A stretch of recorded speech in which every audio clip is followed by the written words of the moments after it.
नमस्कार दोस्तों, अर्था चैनल की तरफ से आप सभी का स्वागत करते हुए आज हम आपको एक और बड़ी ही रोचक पौराणिक घटना से अवगत कराने जा रहे हैं। जैसा कि आप सभी जानते हैं, कर्ण एक महान योद्धा थे जिन्होंने महाभारत युद्ध में कौरवों की तरफ से लड़ते लड़ते वीरगति को प्राप्त की थी। किंतु क्या आप ये जानते हैं कि कर्ण के मनोप्रांत श्री कृष्ण ने कर्ण का अंतिम संस्कार अपने ही हाथों पर किया था। यह वाक्य सुनकर शायद से आप अचंभित हो उठेंगे, पर ऐसा ही हुआ था।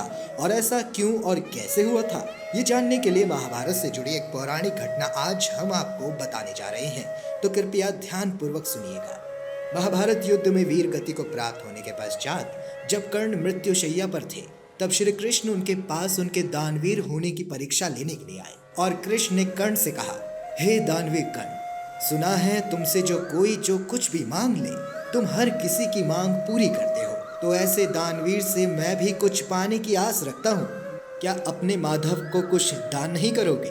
तब कर्ण ने कृष्ण से कहा, हे माधव, आपके लिए तो मैं अपने प्राण भी निकाल कर रख दूँ, किंतु अब तो मेरे प्राण खुद निकलने को हैं।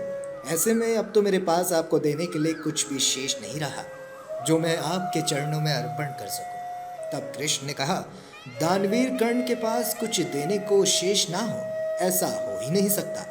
एक दानवीर की झोली कभी खाली नहीं होती और एक दानवीर हमेशा दान देने के लिए तत्पर रहता है। दोनों ही सुख की अनुभूति करते हैं। इतना कहकर कृष्ण ने खुद कर्ण से उनके सोने का दांत मांग लिया। तत्पश्चात बिना विलंब करते हुए कर्ण ने अपने समीप पड़े पत्थर को उठाया और उससे अपना दांत तोड़कर श्री कृष्ण को अर्पण कर दिया। कर्ण ने एक बार फिर अपने दानवीर होने का प्रमाण दिया, जिससे कृष्ण काफी प्रभावित हुए और कृष्ण ने कर्ण से कहा कि वो भी उनसे कोई भी वरदान मांग सकते हैं। तब कर्ण ने कृष्ण से कहा कि एक निर्धन सूत पुत्र होने की वजह से उनके साथ बहुत छल हुए हैं।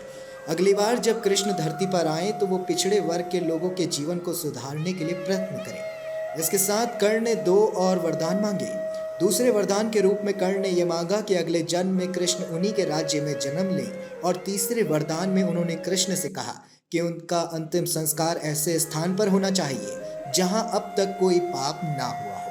तब भगवान श्री कृष्ण के लिए भी दुविधा उत्पन्न हो गई, क्योंकि पूरी पृथ्वी पर ऐसा कोई स्थान ना था जहां कोई पाप ना हुआ हो।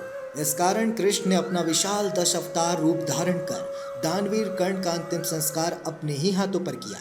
इस तरह दानवीर कर्ण मृत्यु के पश्चात साक्षात वैकुंठ धाम को प्राप्त हो गए। बोलो श्री हरि।